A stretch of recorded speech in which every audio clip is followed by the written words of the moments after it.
regular session of the Solidarity Groups ng Palawan held on February 25, 2025 at the SG session. Object to sa Why? may amendments po, Madam Chair. Okay. PI. On line 102, by motion of insertion po, Madam Chair, kasi naging kulang po yung sinabi ko. Councilor Rodriguez asks, meron po ba tayong assurance na yung ipapadala personnel ay meron certain training to evaluate dahil baka representative lang ang ipadala? Okay, just take note of the amendments. That's all po, Madam Chair. So our minutes, the minutes of the 229th regular session are never approved, subject to the amendment made by Councilor.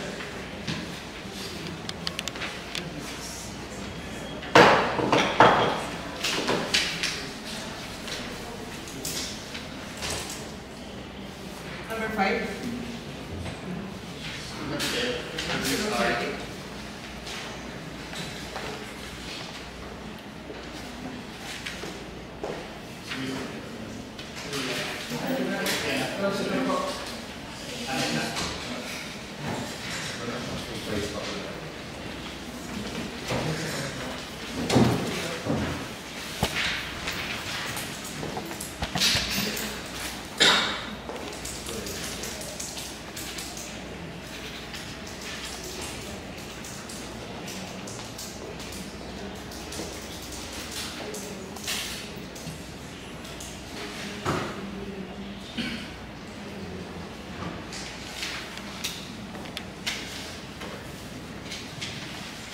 Okay, proceed, Madam President. Again, good morning, Madam President, Officer, to my two councilors, as well as our staff from the Sangguniang Office and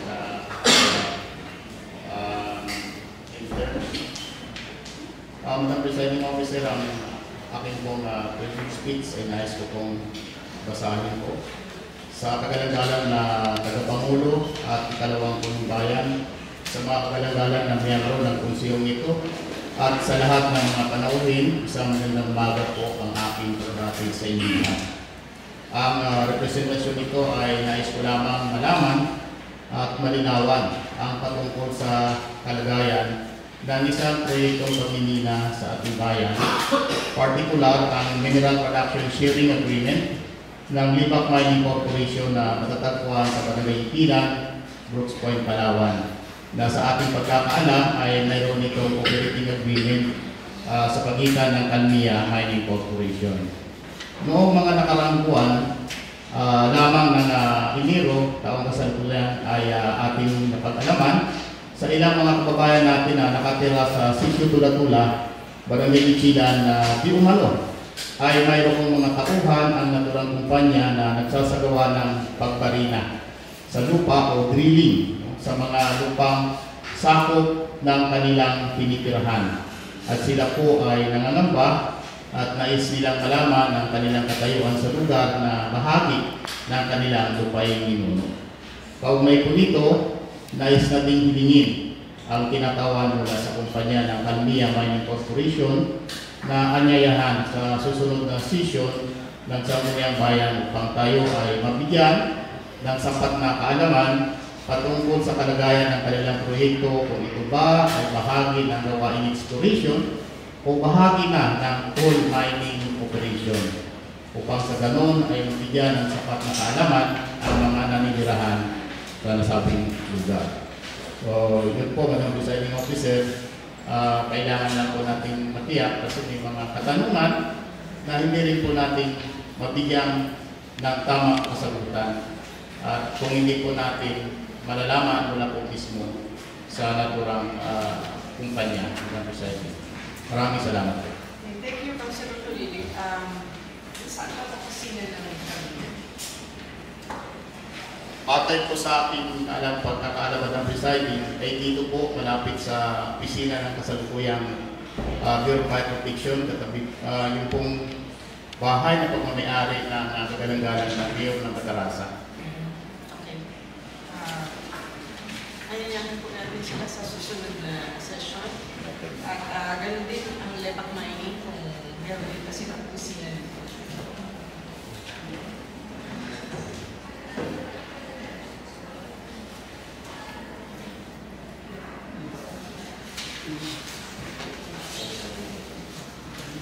Any others would like to present? Then we go to item number 7.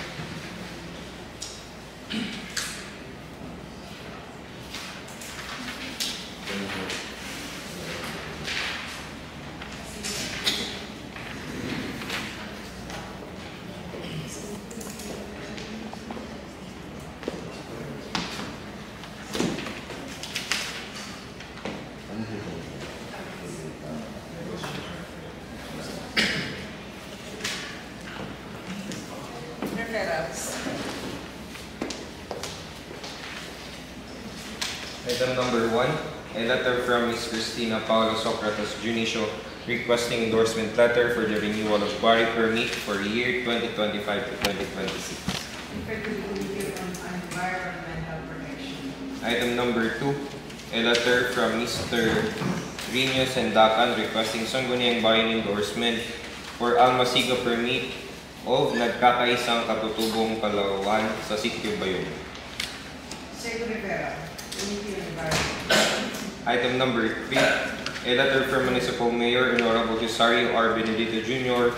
requesting for the approval of the proposed ordinance declaring the temporary road closure of the road in front of the old Municipal Hall from March 4 to March 31, 2025 in line with the celebration of the Pista Iyang Kanutan. Refer to the Committee on Rules.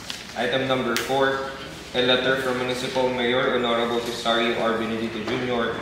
requesting authority to enter into a memorandum of agreement with Video Network Bank Incorporated for the salary loan program. Committee on Rules.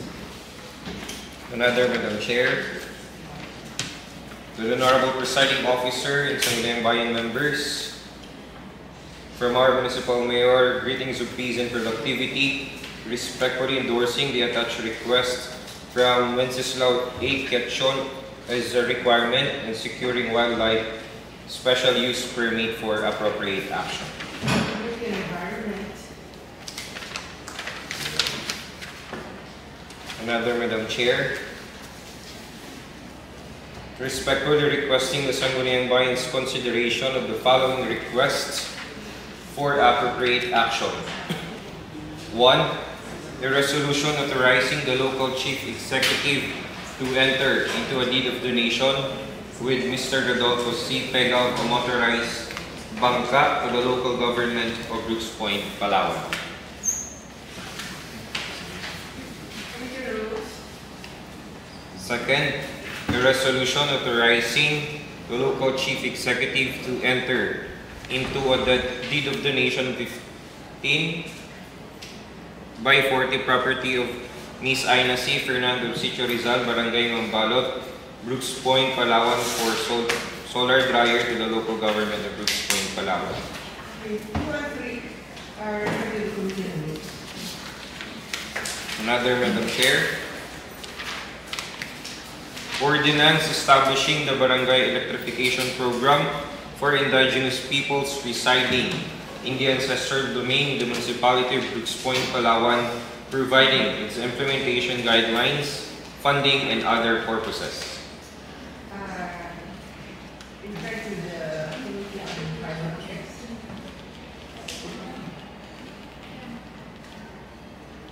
Second, Madam Chair, the resolution authorizing the local chief executive to enter into a memorandum of agreement by and between the Brooks Point Local Government Unit and accredited community disaster volunteers. Committee on Rules.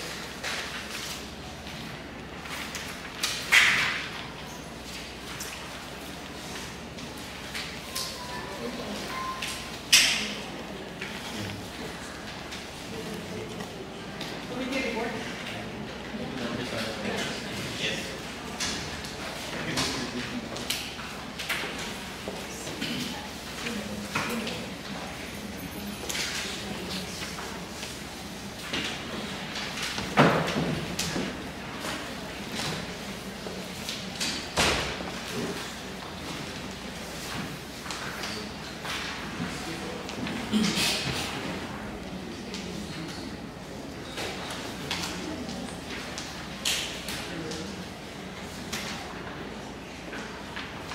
Can I proceed, Madam Presiding?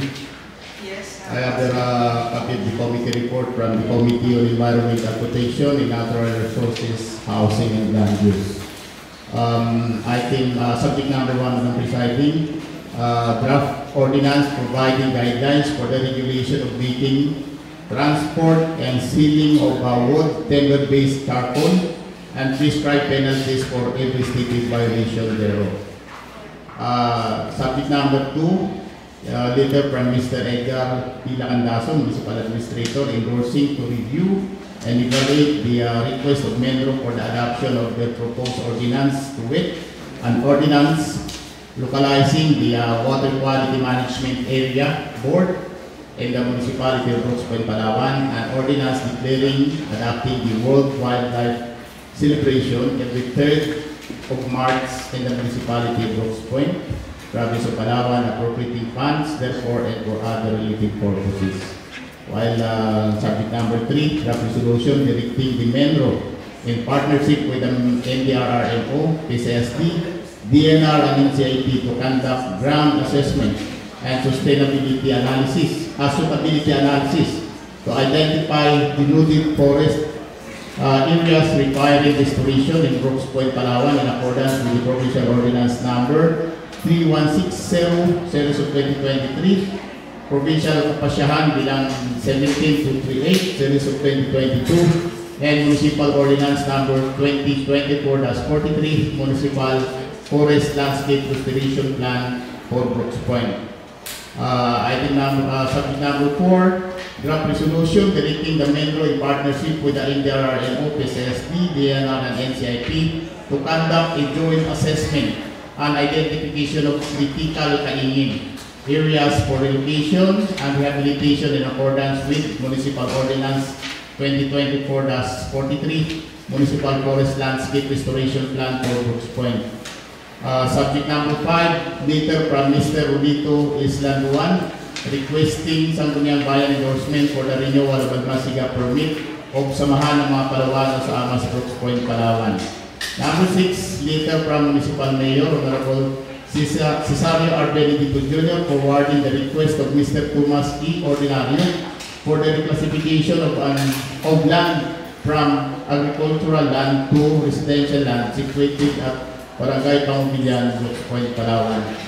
So, Madam Presiding Officer, since everybody has a copy of this committee report, I will not read the findings of the committee, but I will go to the recommendation of every subject, Madam Presiding.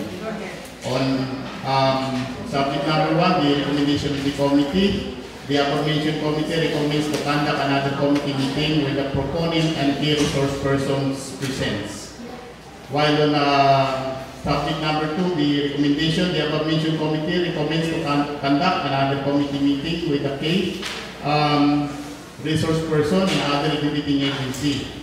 On subject number 3, the recommendation, the aforementioned committee recommends for a passage of the resolution directing the MENRO in partnership with the NDRRM, PCSD, DNR, and NCIP to conduct ground assessment and suitability analysis to identify denuded forest areas requiring restoration in Brooks Point, Palawan in accordance with the Provincial Ordinance Number 3160, Series of 2023, Provincial Kapasyahan bilang 17238, Series of 2022, and Municipal Ordinance Number 2024-43 of Municipal Forest Landscape Restoration Plan of Brooks Point.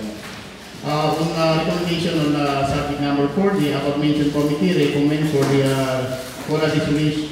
a passage of resolution directing the MENRO in partnership with the NDRRMO and PCSD and the DNR and the NCIP to conduct a joint assessment and identification of critical kaingin for relocation and rehabilitation in accordance with Municipal Ordinance 2024-43 or Municipal Forest Landscape Restoration Plan of Brooks Point, Palawan. On subject number 5, the recommendation, the aforementioned committee recommends for a passage of resolution favorably endorsing the renewal application of Balmasiga recent permit of Samahan ng mga Palawano sa Brooks Point, Palawan Forest Park. While subject number 6, Madam Presiding, the recommendation of the committee, the aforementioned committee recommends for a passage of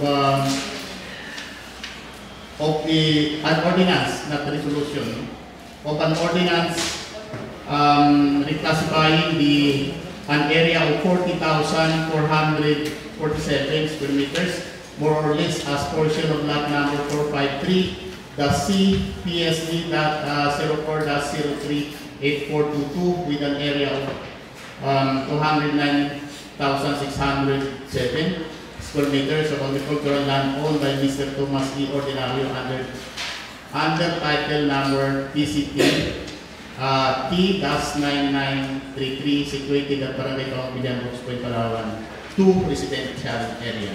That's all of the side. Thank you, Councilor Puli, for your declaration. Next.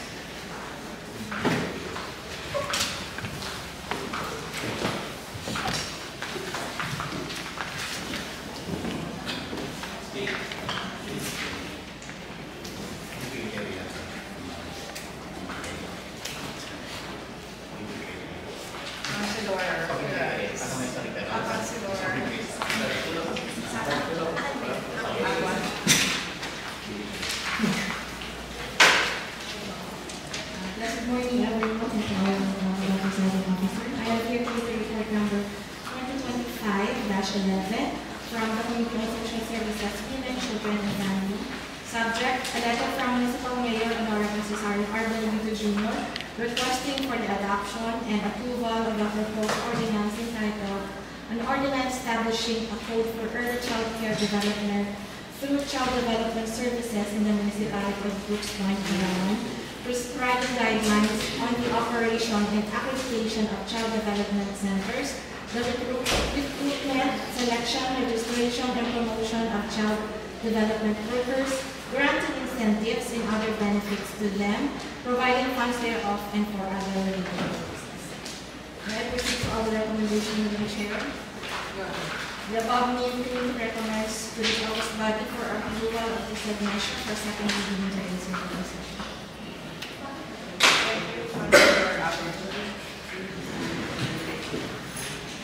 Next, Councilor Perez.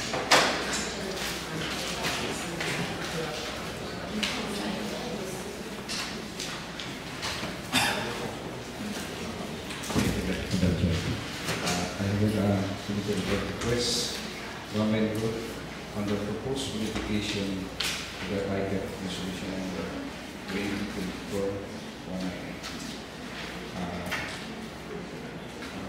Recommendation that adopt main committee mechanism for the body to pass the resolution amending the resolution number 2024-198 plus 198 funded under the PES water system, PES, and PF for the business and PES, CSAC, ISAC, and for the approval of the signature for the second and reading into the circular session in accordance with the existing validity rules and regulation utilization official.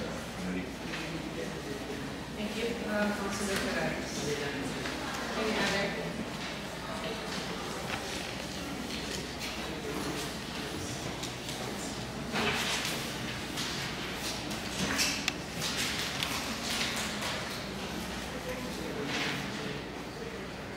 Unfinished.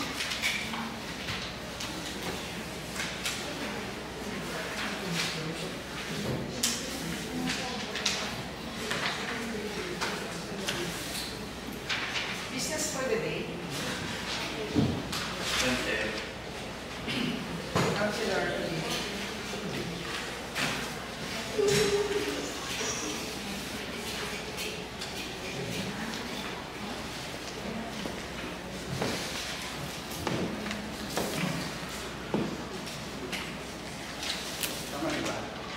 Yung reporting. Okay,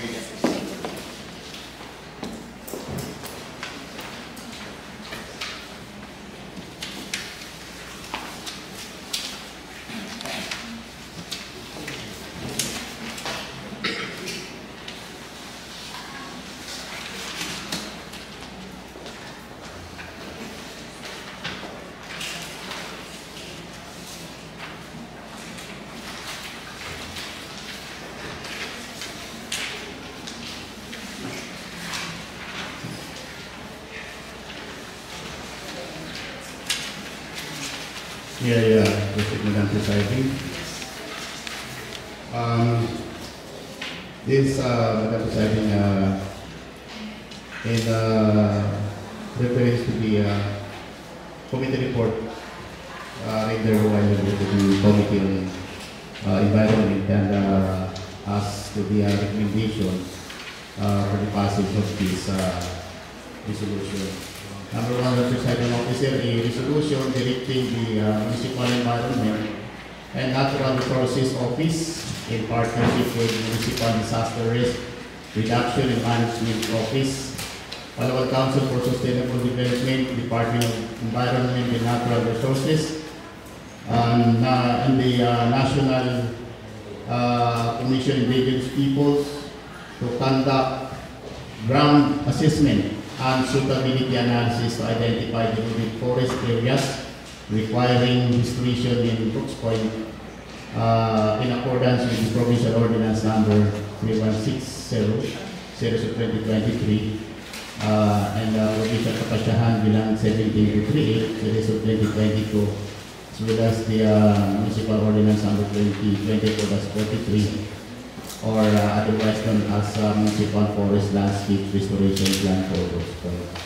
So, Madam Presiding Officer, ito po ay in line din po sa sinasabi ng PCSD na yung Brooks Point ay taon-taon mayroon daw pong nalalagas na kagubatan na 4,000 hectares.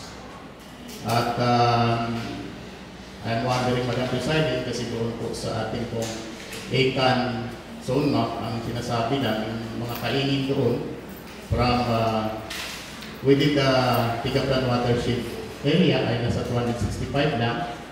Pero ang statement po ng PCSD during the press con ay taon-taon mayroon po umabot ng 4,000. I think kailangan tayo magkaroon ng tamang data para po ma-reconcile natin. And I believe, Madam Presiding, sa pamagitan po ng resolution na ito, na matagal na rin po natin itong hinihingi sa membro na magkaroon tayo ng latest data kaugnay sa mga nakakalbo ng kagubatan natin at nangangailangan na talaga ng restoration at malaman natin ano ba ang mga suitable na mga pwedeng itanim doon sa mga denoted areas na yun. Kaya lang wala pong nagkakandak at wala po tayong data hanggang sa ngayon. Kaya po tayo po sa Sangguniang Bayan ay nag-initiate ng ganitong resolution directing the municipal the Metro in partnership with the concerned agencies mentioned in this resolution. Yun lamang po, Madam Presiding Officer, ang tanging layunin ng resolution na ito in response also to the Provincial Ordinance Number 3160 na yun nga po ang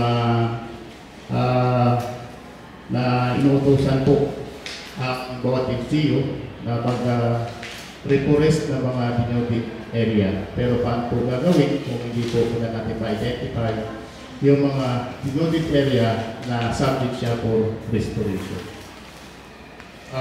If there is a clarification from other members, Madam Presiding, sa abot po lang aking pong mga kaya ay subukan ko pong sagutin sa mga ilang pagtatanong, Madam Presiding.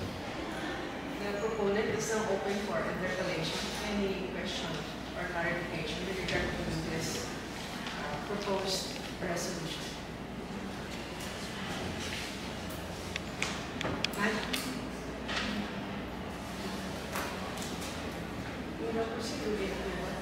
Thank you, Madam Presiding Officer and my fellow councilor.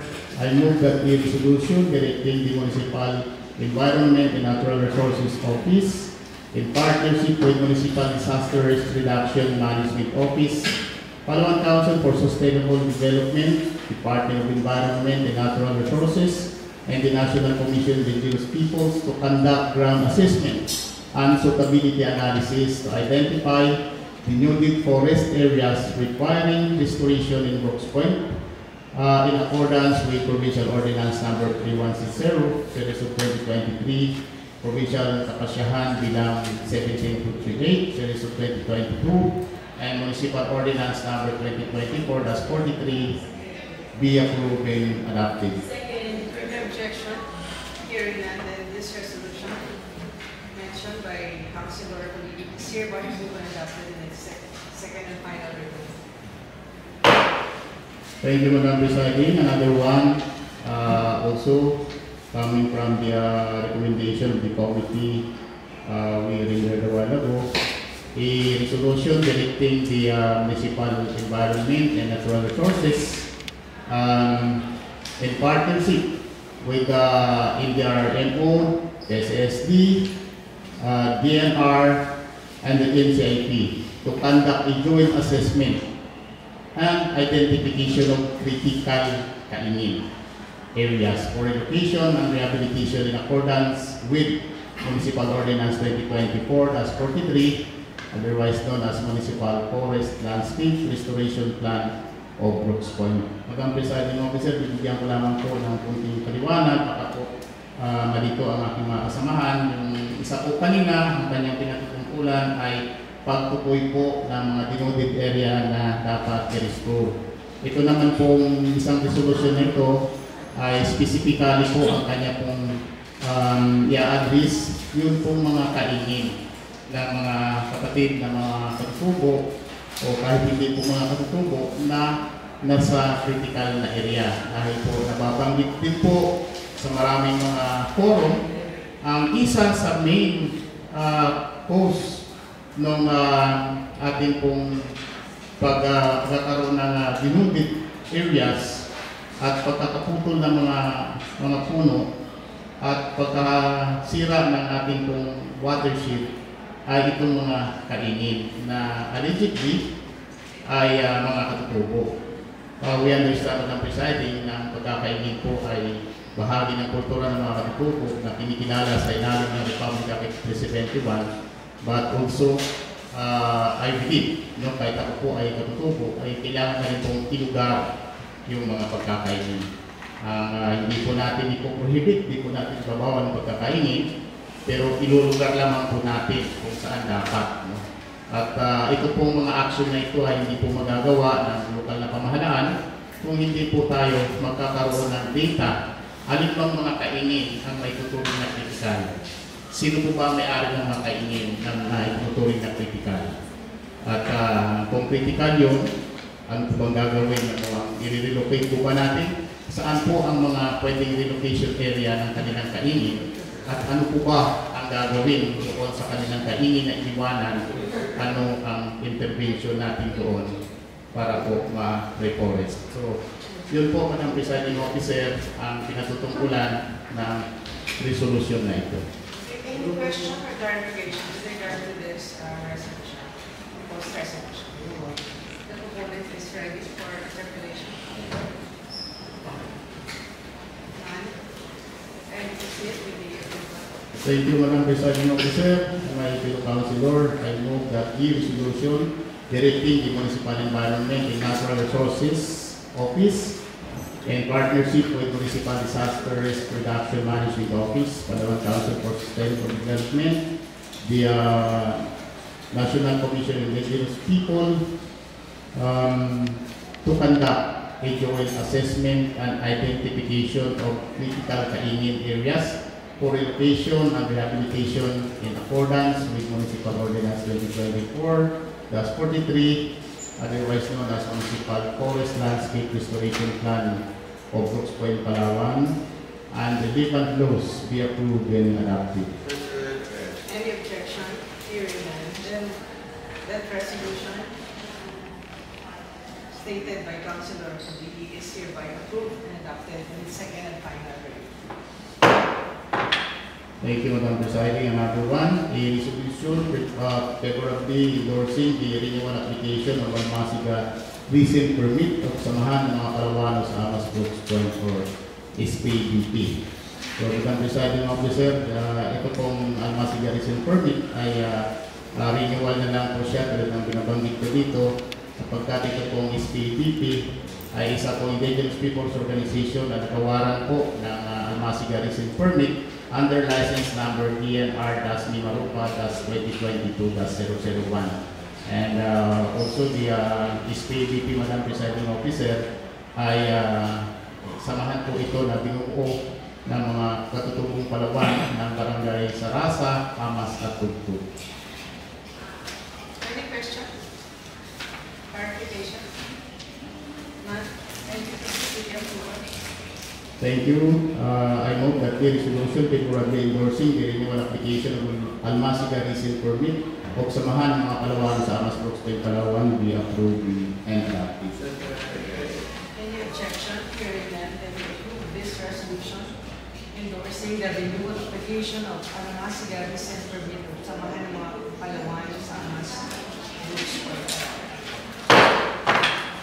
Another one, Madam Presiding Officer, this is the copy of the resolution. An ordinance reclassifying an area of 40,447 square meters, more or less, as portion of lot 453-C, PSD 04-03842 with an area of 209,607 square meters of agricultural land owned by Mr. Thomas E. Ordinario under title number TCP number T-9933, situated at Barangay Pangubigan, Brooks Point, Palawan, 2 residential area. Madam Presiding, I just give a brief background to the other members who are not member of the committee kasi hindi po nasama doon sa pag-discuss. No? During the committee, Madam Presiding Officer, the Mr. Thomas E. Ordinario, represented by no other than the former mayor of Brooks Point, Madam Mirna Nakanilaw, as well as the former councilor, Honorable Alan Ordinario, and also Mr. Sani Ordinario, representing the proponent. At ito pong pinatutungkulan na property na hinihingi po na reclassify mula po sa agricultural classification into residential na mayroon pong sukat na 4.2 hectares lamang. At ito pong 4.2 hectares lamang ay bahagi po siya ng 20 hectares more or less. Ito po yung kadugtong din ng PSU area na kanila rin pinunin, nabawasan na. At natitirang ito ay kanila pong naisip na ito po ay i-develop as housing. No? The owner has an engagement with the developer, no? And the SUD and the Pag-ibig. No? At ito po ay housing lot siya, i-develop. Pero hindi na namin siyempre kung pinakailaman kung kami yung cost, no? Kung low cost na yun, no? Dahil ang action na may hinihingi po sa atin ay to classify. So based on the certification issued by the Municipal Agriculture, yung pong area ay mas kapakipanginabang sa may-ari kung ito ay reclassify na from its original use. No? Okay, any question? Yes, Councilor I will just inhibit my rights to participate po kasi na kailan ko ang anak ko. Yes. Thank you. Any other clarification? Councilor Gatchon? Madam Chair, hindi pa ako mag-inhibit since hindi naman po for the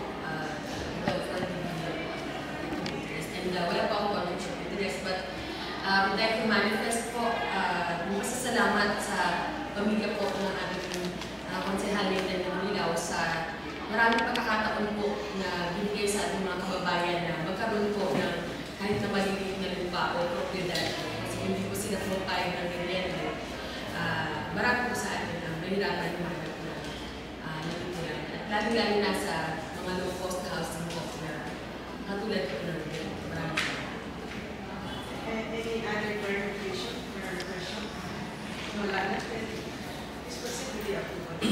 Thank you, Madam Presiding. I move that an ordinance reclassifying an area of 42,447 square meters, more or less, as portions of lot number 453, C, PSD 04-03842, with an area of 209,607 square meters of agricultural land owned by Mr. Thomas E. Ordinario under title number TCP number T-9933 situated at Barangay Pangbilian, Woods Point, Palawan, 2 residential area B, approved and adopted. Any objection? Hearing none, then this ordinance reclassifying an area of 42,427 square meters to residential is hereby approved and adopted. And its second and final reading. Thank you, Madam Presiding Officer, as well as to my fellow councilors. Madam Chair, Councilor Biak.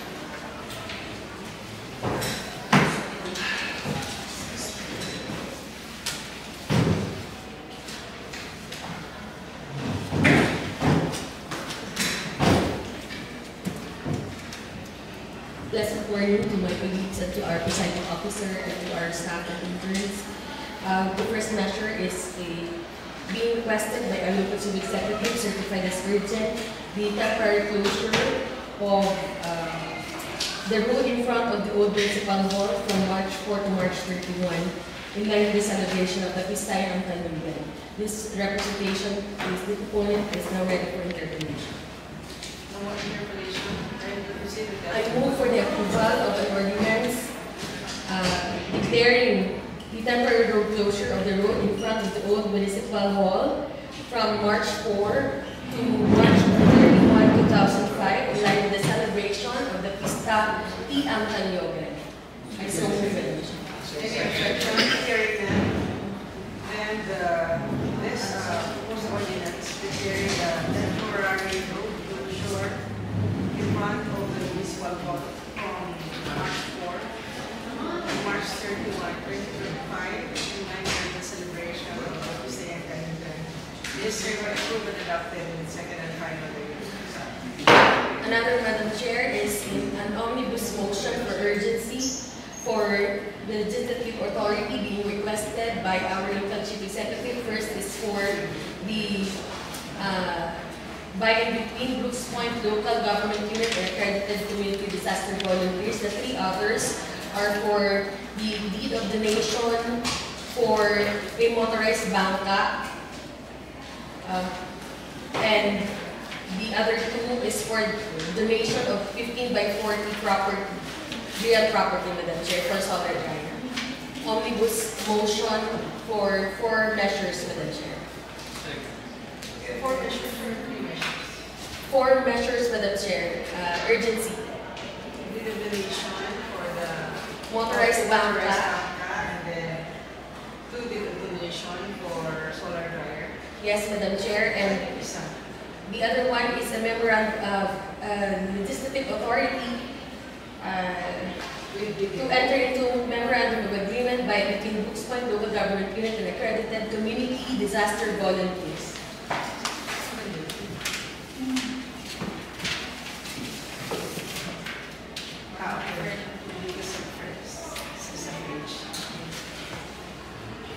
Urgency first, Madam Chair.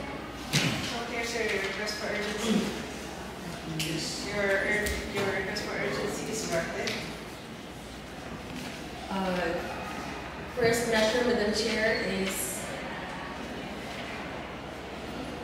a legislative authority being requested by our local chief executive to enter into memorandum of agreement by and between Brooks Point local government unit and accredited community disaster volunteers. Ready for interpretation, Madam Chair. Can you move for the approval?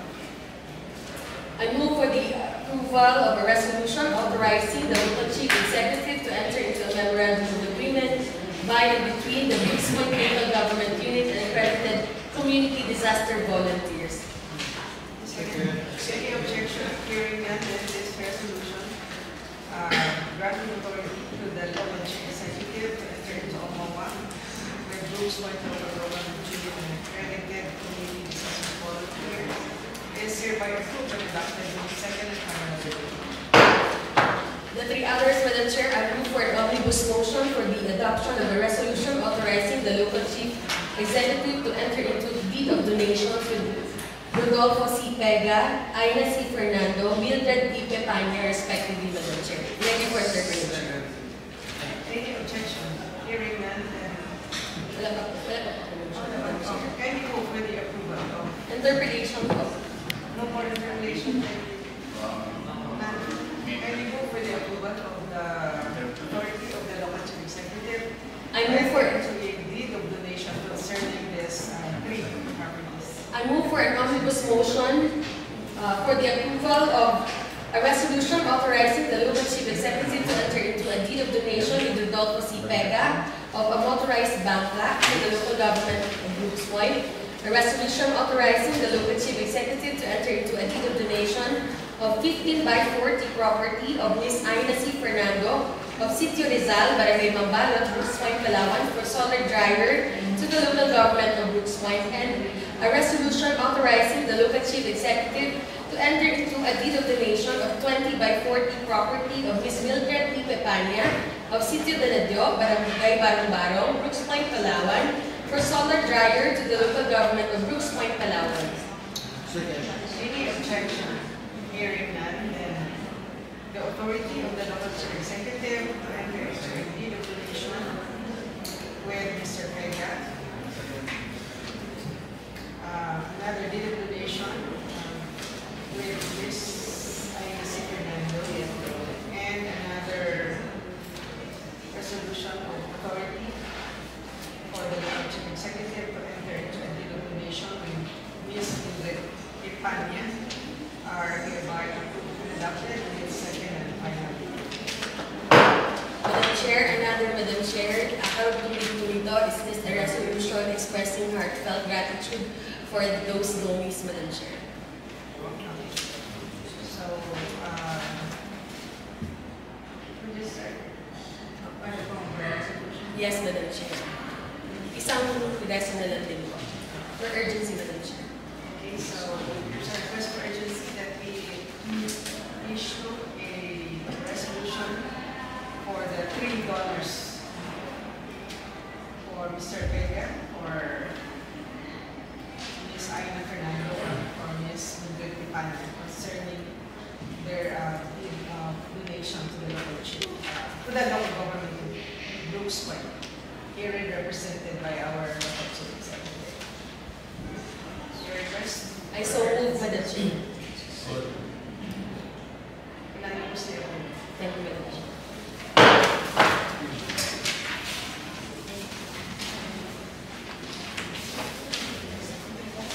Next, Madam Chair. Councilor.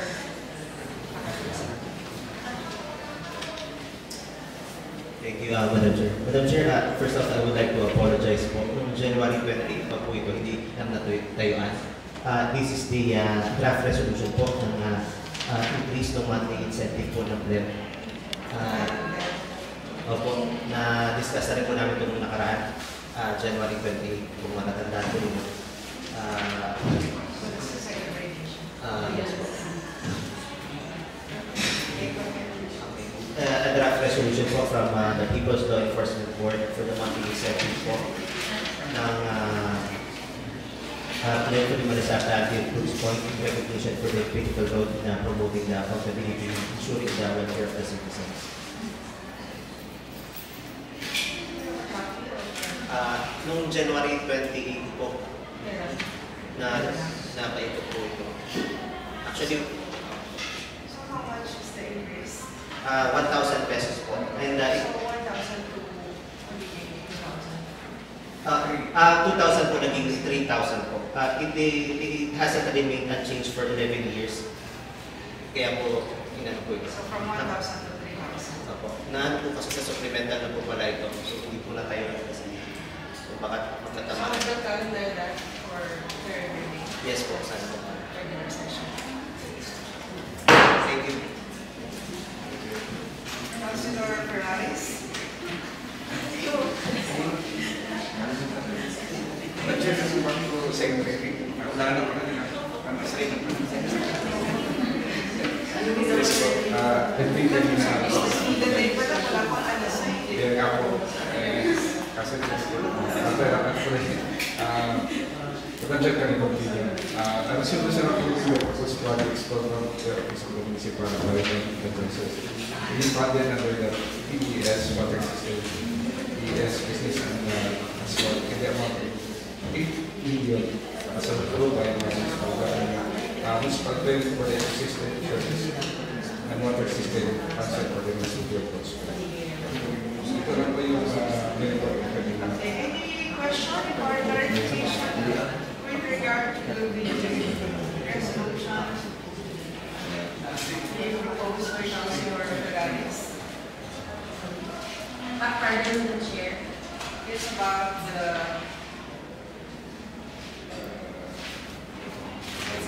programs, projects to be funded under the PES.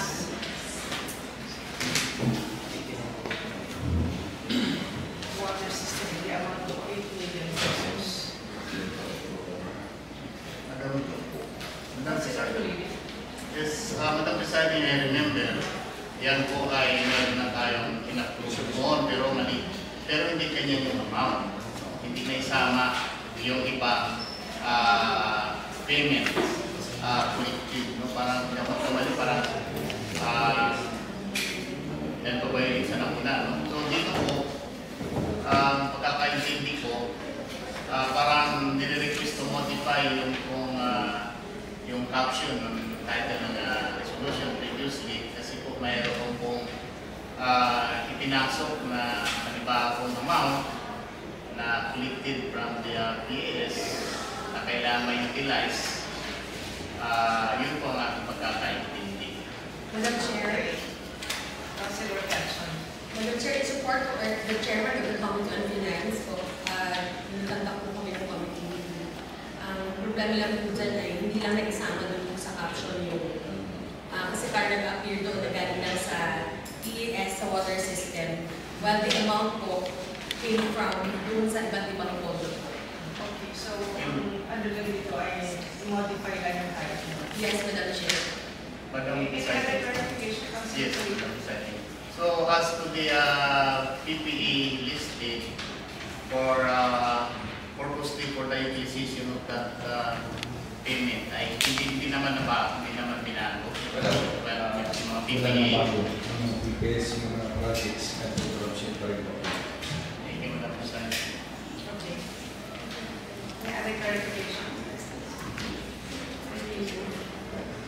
I move approving the solution proposed project for the electricity as part of our resources to be funded under the PES water system for business and the amount of $8 million be approved.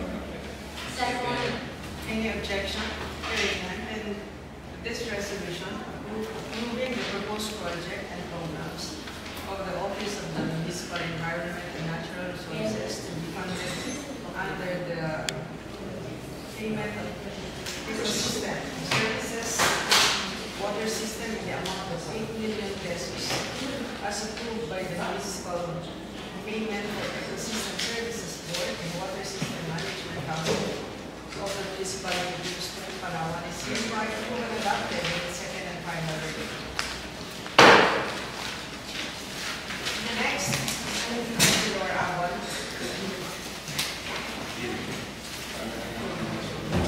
As recommended by the Committee on Social Services, Financial and thus considering a measure for second reading, an ordinance establishing a code for early childhood care development, early childhood welfare services in the municipality of Guzman, Palawan, prescribing guidelines on the operation and accreditation of child development centers, the recruitment, selection, registration, and promotion of CDWs, granting incentives and other benefits to them, providing funds thereof, and for other related purposes.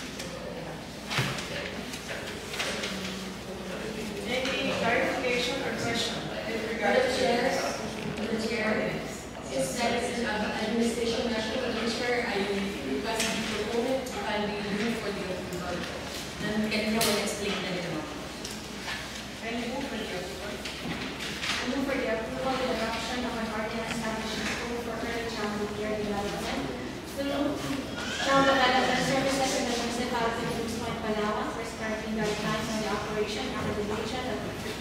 child development centers, the recruitment, selection, registration, and promotion of CPWs, granting incentives and other benefits to them, providing funds therefore and for other related purposes. Any objection? Hearing none.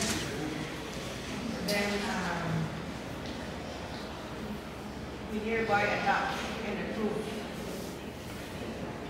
this ordinance. An ordinance establishing a code for early childhood care development through child development services in the municipality of Brooks Point, Palawan, prescribing guidelines for operation and accreditation of child development centers, their recruitment, selection, registration, and promotion of child development workers, granting incentives and other benefits to them, providing funds thereof, and for other purposes. Chair, Yes, motion that all members will go for succession. take note of that motion from the Secretary. Next, unassigned. Councilor Gatson.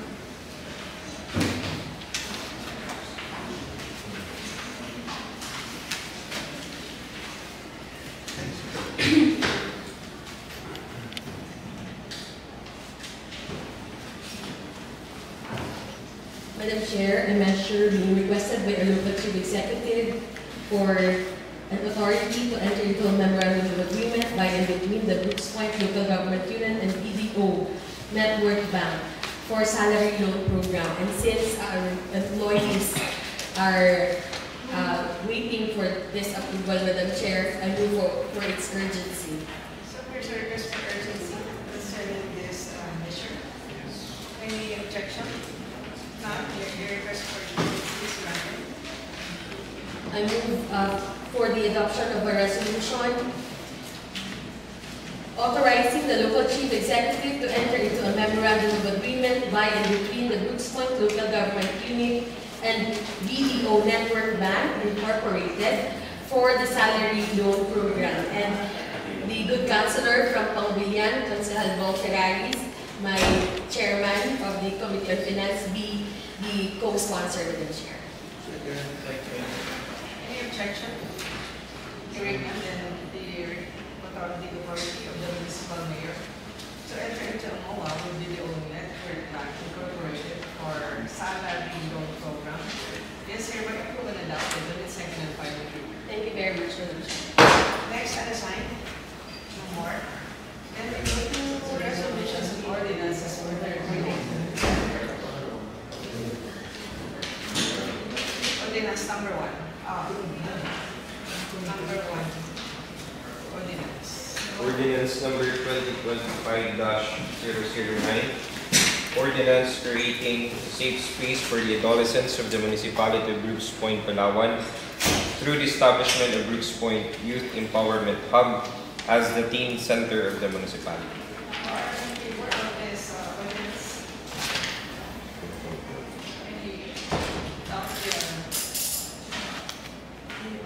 Unanimous. Unanimous.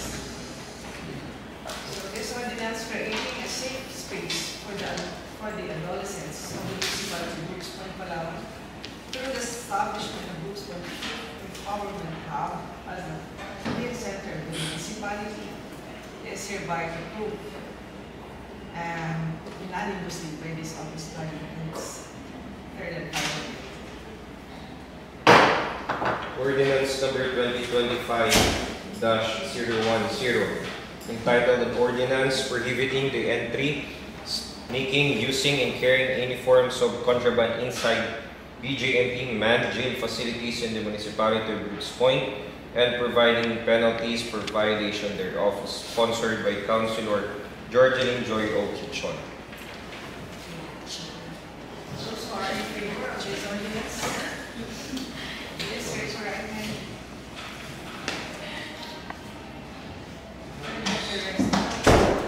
Councilor Ferraris. So this ordinance prohibiting the entry, sneaking, use, and carry any forms of contraband inside BJMP management facilities in the municipality of Brooks Point and providing penalties for violation thereof. hereby approved on its third reading. And the same is approved, has been approved unanimously by this August. Next. No more? That's been approved already. That's been approved Ay, already. yung two ordinances were approved already. Announcement. Adjournment. Madam Chair, I move that the regular session be adjourned. Our Madam Chair, regular session is now. itatanong ko lang po sana, nung nakaraan, may release po si Consahal Balino. Patungkol po dun sa SPPH, yun po ba ay na-refer po sa committee o ipapatawag po natin? Dapat ipapatawag. Nag-imbitahan po ba natin sila? Kasi, thank you po. Medyo nag-atras po yung complaint ni Shiro po. Kaya dinala po, sinabi na lang po sa Del Arden na huwag na ipatawag kasi kulang po yung ano nila. Ebidensya. Matras? Matras.